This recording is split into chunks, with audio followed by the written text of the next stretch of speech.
उत्तराखंड बस हादसा की यह कहानी सिर्फ एक दुर्घटना नहीं, बल्कि कई जिंदगियों के अचानक बदल जाने की दास्तान है।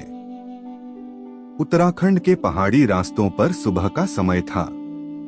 ठंडी हवा, घुमावदार सड़कें और नीचे गहरी खाई, सब कुछ हमेशा की तरह शांत दिख रहा था।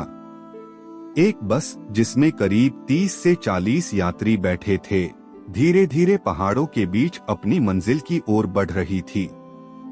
बस में हर तरह के लोग थे। कोई अपने घर लौट रहा था, कोई नौकरी के लिए जा रहा था, कुछ परिवार छुट्टियों का आनंद लेने निकले थे। सबके अपने सपने थे। किसी को नहीं पता था कि ये सफर उनका आखिरी भी हो सकता है।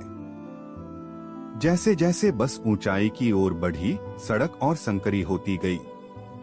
ड्राइवर अनुभवी था, लेकिन उस दिन कुछ अलग था।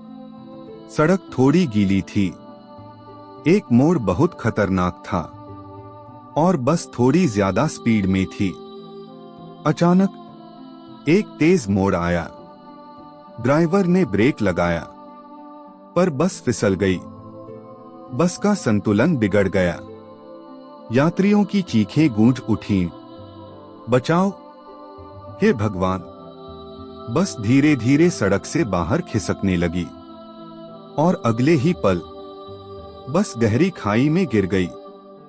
नीचे गिरते ही बस के टुकड़े हो गए। चारों तरफ सिर्फ टूटे शीशे, घायल लोग और दर्द भरी आवाजें। कुछ लोग मौके पर ही दम तोड़ चुके थे, कुछ जिंदगी और मौत के बीच जूझ रहे थे। जैसे ही खबर फैली, स्थानीय लोग और पुलिस तुरंत मौके पर पहुंचे। घायलों को रस्सियों से ऊपर निकाला गया। एम्बुलेंस लगातार आती रही। हर तरफ अफरा-तफरी मची थी। कई लोगों को अस्पताल भेजा गया, लेकिन हर किसी को बचाया नहीं जा सका। इस हादसे ने सिर्फ जानें नहीं ली, इसने कई परिवारों को हमेशा के लिए तोड़ दिया। एक माँ अपने बेटे का इंतजार करती रह गई। एक पिता अपनी बेटी को कभी वापस नहीं देख पाया। कुछ बच्चे अनाथ हो गए। यह हादसा हमें कई बातें सिखाता है। पहाड़ी रास्तों पर सावधानी बहुत जरूरी है। ओवर स्पीडिंग जानलेवा हो सकती है। वाहन की स्थिति और मौसम को नजरअंदाज नहीं करना चाहिए। खाई में गिरी बस के आसपास अब अंधेरा फैल चुका था। ठंडी हवा के बीच घायल लोग कराह रहे थे। किसी का हाथ दबा हुआ था, किसी के सिर से खून बह रहा था और कुछ लोग बिल्कुल शांत पड़े थे। लेकिन इस खामोशी के बीच भी कुछ सांसें अभी बाकी थीं। सबसे पहले मदद के लिए पहुंचे आसपास के गांव वाले। ना उनके पास कोई खास उपकरण थे, ना ट्रेनिंग, लेकिन दिल में सिर्फ एक ही चीज थी, इंसानियत।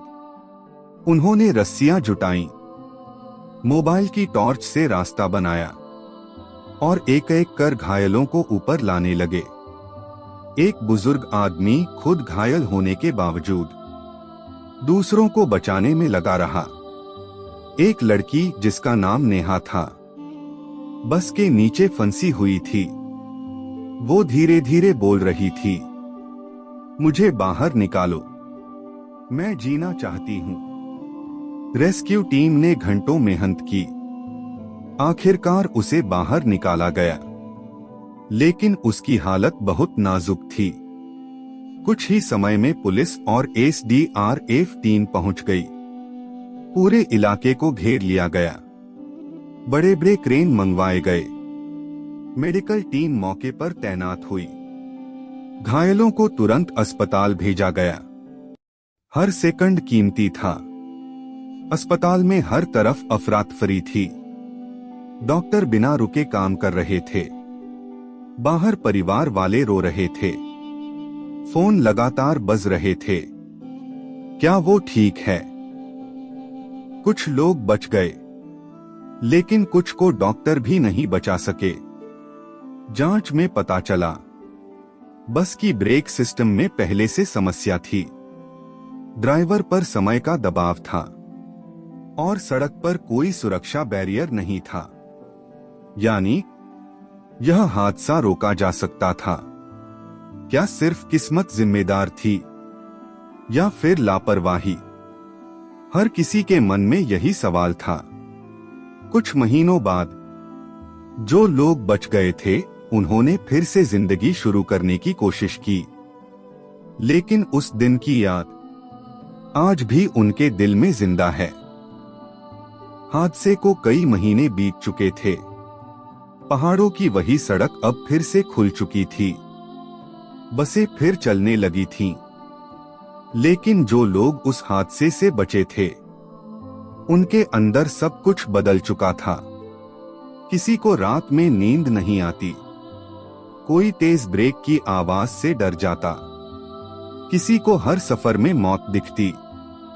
जिंदगी चल रही थी पर अंदर से सब टूट चुके थे। सरकार ने इस हादसे की जांच करवाई। रिपोर्ट सामने आई और उसने सबको हिला दिया। बस फिट नहीं थी, ब्रेक सिस्टम में पहले से खराबी थी, ड्राइवर को जबरदस्ती जल्दी पहुंचने का दबाव था, सड़क पर सुरक्षा के पुख्ता इंतजाम नहीं थे। यानी ये सिर्फ एक हादसा नहीं था, ये कई गलतियों का नतीजा था। पीड़ित परिवारों ने आवाज उठाई, हमारे अपने वापस नहीं आ सकते, लेकिन जिम्मेदारों को सजा मिलनी चाहिए। सड़क विभाग पर सवाल उठे, बस मालिक के खिलाफ केस दर्ज हुआ। प्रशासन की लापरवाही सामने आई। पूरा मामला कोर्ट तक पहुंच गया। लंबी सुनवाई के बाद बस मालिक को सजा सुनाई गई। ट्रांसपोर्ट विभाग को सख्त नियम लागू करने पड़े। पहाड़ी रास्तों पर नए सुरक्षा बैरियर लगाए गए। देर से ही सही, लेकिन इंसाफ हुआ। कानूनी सजा मिल गई, नियम बदल गए, सड़कें सुरक्षित हो गईं। लेकिन क्या वो मां अपने बेटे को भूल पाई? क्या वो बच्चा अपने पिता के बिना खुश रह पाया? कुछ जख्म ऐसे होते हैं जो कभी नहीं भरते। उस खाई के पास आज भी जब कोई गुजरता है तो एक अजीब सी खामोशी महसूस होती है, जैसे वो जगह आज भी उस दिन की कहानी सुना रही हो। चीखें, दर्द और अधूरी जिंदगियां। यह कहानी सिर्फ डराने के लिए नहीं है, बल्कि याद दिलाने के लिए है कि एक छोटी सी लापरवाही कई जिंदगियां खत्म कर सकती है। नियम सिर्फ कागज के लिए नहीं होते और हर सफर जिम्मेदारी के साथ करना जरूरी है। अगर आपको ये कहानी अच्छी लगी हो तो लाइक और सब्सक्राइब जरूर कर देना।